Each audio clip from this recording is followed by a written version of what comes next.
एक गांव में करण और सुरेश दो दोस्त रहते थे, मगर दोनों में काफी डिफरेंस था। करण जहां एकदम गोरा और चालाक भी था और ऊपर से अमीर भी था, वहीं सुरेश एकदम काला कलूटा और ऊपर से सीधा साधा और हालात ने गरीब भी बना दिया था। करण उसके कालेपन और गरीबी का बहुत मजाक उड़ाया करता था और करण को बीवी भी ऐसी मिली जो उसके घमंड को दुगना कर गई और उसने उसके कान बार बार के ये कैसे भी करके इस अपने गरीब काले दोस्त से पीछा छुड़ाओ। खुद तो एक अच्छे खासे मकान में रहते थे, वहीं सुरेश एक छोटे से मकान में अपनी पत्नी के साथ खुश रहने की कोशिश कर रहा था, लेकिन उसकी बीवी उसे खुश नहीं रहने देती थी। वो उसे गरीबी के ताने मार मार के हर दिन उसे अंदर से खोखला ही कर दिया था। एक दिन परेशान होकर सुरेश जंगल में बहुत दूर दूर निकल गया। रात भर जंगल में बिताने के बाद जब सवेरे उठा तो उसे पास में एक कुआं नजर आया। असल में ये जादुई कुआं था। सुरेश ने उस कुएं में अपने हाथ मुंह धोकर मन ही मन में बोला, काश मैं भी अपने दोस्त की तरह गोरा और अमीर होता।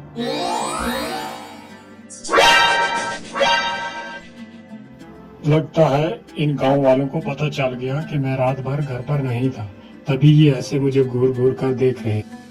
अरे आपके चेहरे को क्या हुआ? क्या हुआ? कुछ भी नहीं। तुम्हारे ताने सुन सुनकर मेरे कान पक गए, इसीलिए मैं जंगल में चला गया था, तो रात भर सोया नहीं, इसीलिए थोड़ा ऐसा दिखता हूँ। और क्या हुआ? अरे नहीं, थोड़ा नहीं, बहुत कुछ हुआ है।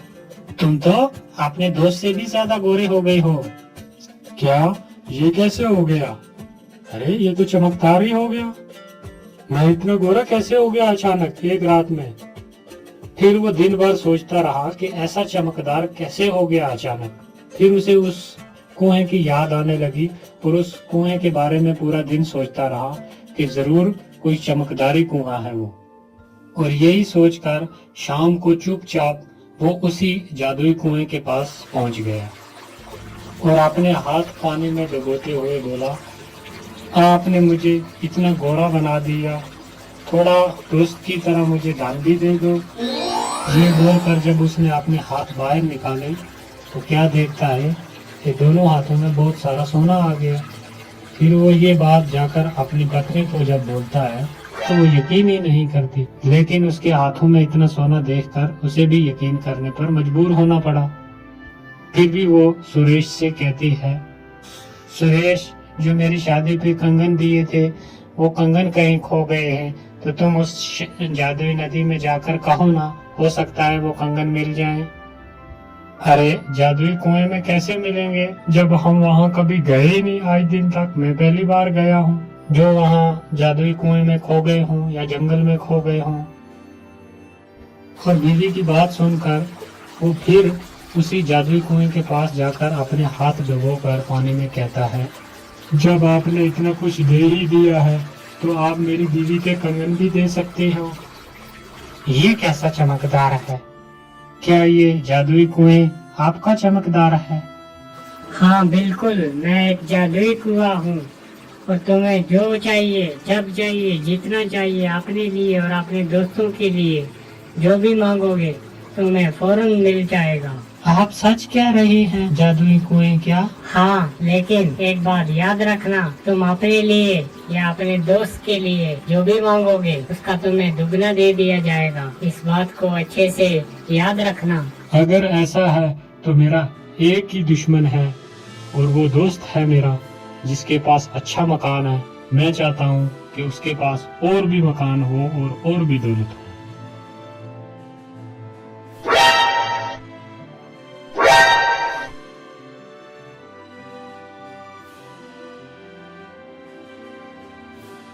इतनी बड़ी उपलब्धि, इतना गोरा रंग और ये बड़ा मकान इसके पास आया कहाँ से?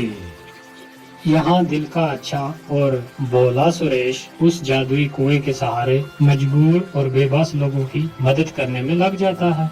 वो उस जादुई कुएं के बारे में किसी को कुछ भी नहीं बताता और वो किसी की भी कोई चीज खो गई हो या किसी को किसी चीज की जरूरत हो तो वो चुपचाप उस जादुई कुएं में जाकर अपने हाथ डुबोकर उन लोगों को वो चीज मुहैया करवा देता था। यहाँ तक कि वहाँ का जो राजा था उसका बेटा एक बार खो गया। उसे कभी भी ना पूछने वाला वो राजा भी दौड़ा दौड़ा उसके पास आया और सुरेश ने उसे दूसरे दिन आने को कहा।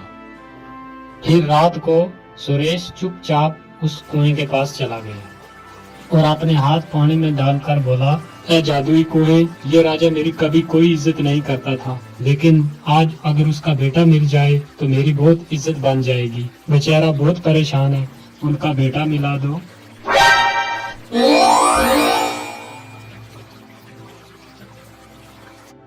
राजा का बेटा मिलने के बाद तो फखर से सुरेश की छाती चौड़ी हो जाती है और उसके चर्चे पूरे गांव में फैल जाते हैं।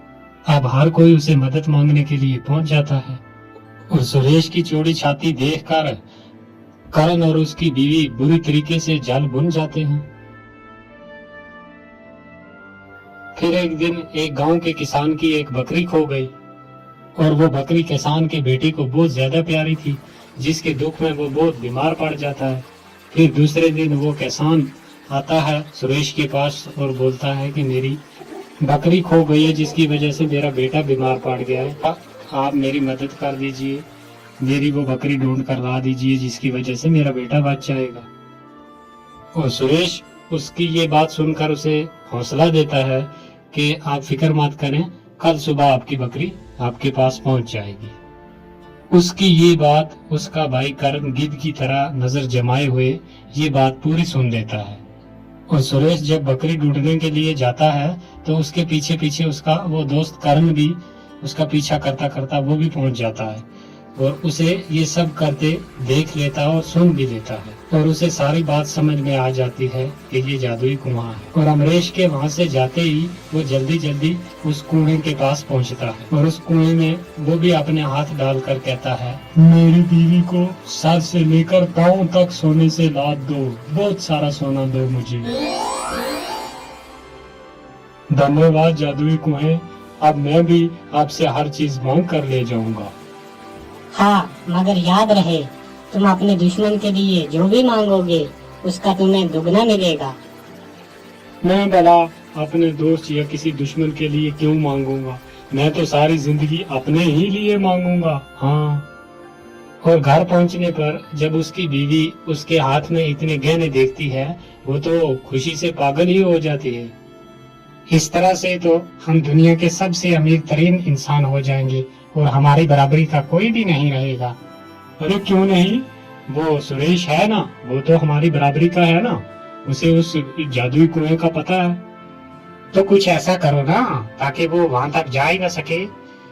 क्या करूं, तुम ही बताओ, आज तक तो आप ही की मानकर चलता रहा हूँ, आज भी कोई सलाह दे दो। तुम ऐसा करो, उसे अपाहिज कर दो ताकि वो वहां तक जा ही ना पाए, फिर सारे कुएं के मालिक हम खुद ही हो जाएंगे। हाँ ठीक है, ऐसा ही करूंगा मैं। दूसरे दिन फिर खुशी खुशी करण जो है वो उस कुएं के पास पहुंच जाता है और अपने हाथ डालकर बोलता है, जादुई कुएं, मुझे बहुत सारे कपड़े साड़ियां दो मेरी बीवी के लिए। जादुई कुएं, मैं चाहता हूँ कि मैं ही आपके पास आऊं, इसलिए मेरे दोस्त सुरेश को अधमरा कर दो ताकि वो यहाँ तक पहुँच ही न सके। तुमने बहुत बड़ी गलती कर दी करण, मैंने पहले के दिन आपको बोला था कि तुम अपने दोस्त या दुश्मन के लिए जो भी मांगोगे उसका तुम्हें दुगना मिलेगा, और तुमने मांगा कि मेरे दोस्त को अधमरा कर दो, इसलिए तुम पूरे ही मारे जाओगे। अरे नहीं नहीं, गलती हो गई मुझसे। लालच में करण को कुएं की बात याद ही नहीं रही और उसने लालच में आकर अपनी जान से हाथ धोने पड़े।